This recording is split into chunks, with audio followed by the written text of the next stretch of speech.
plaatsen Engeland actief is. Coach. En hier Haiti tegen Canada. En Canada heeft afgetrapt. Voor de inlopers. Dit is buitenspel, lijkt mij. Wel op dit moment. Komen ze los? Ja, één handje gebruikt. Voor Borjan die last heeft van zijn hoofd.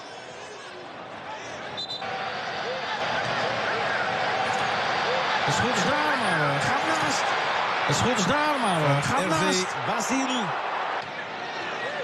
Junior Hoilett. Het schot is daar. En de redding evenzeer.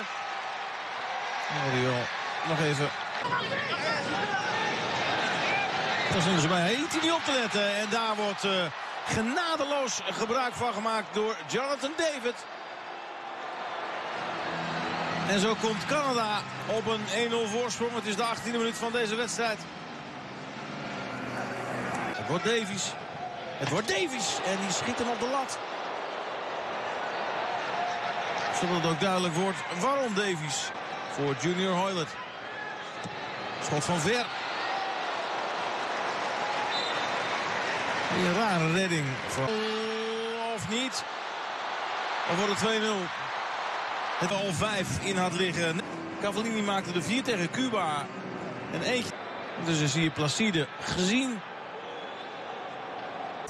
Niets. Oeh, dat is close. Ik denk dat de linksback te laat stapt.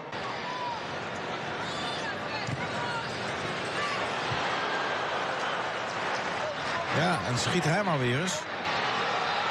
3, 4 man, 5 man. En dit is aardig ingeschoten, zeg. Goede redding van Borjan. Guerrier. Aan de andere kant is het Placide die juist op tijd uitkomt. Dit is een vrije trap.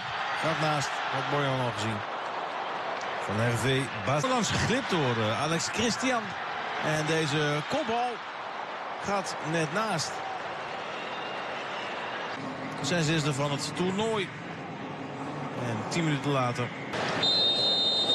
Haiti heeft afgetrapt. Zei hij de 3 groes. Goed naar binnen gekomen. Jonathan David. En hier plaats. Corner van Basile. Mooie afdraaien.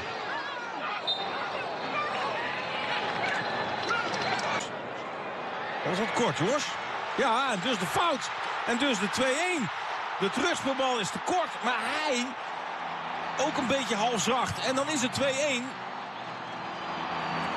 En dan is er nog wat mogelijk. Want het is de vroege goal.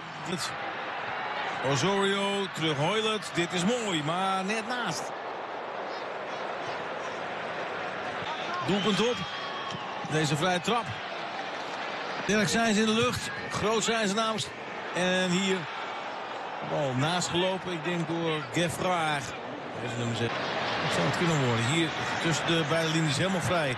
Cavallini. Waarom krijgt Haiti bouwen aan iets? Zo. Nazon. En dit is een penalty.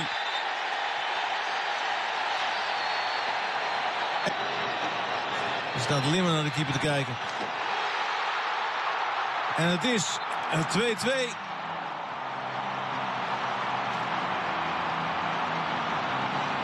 De benutte strafschop van Hervé.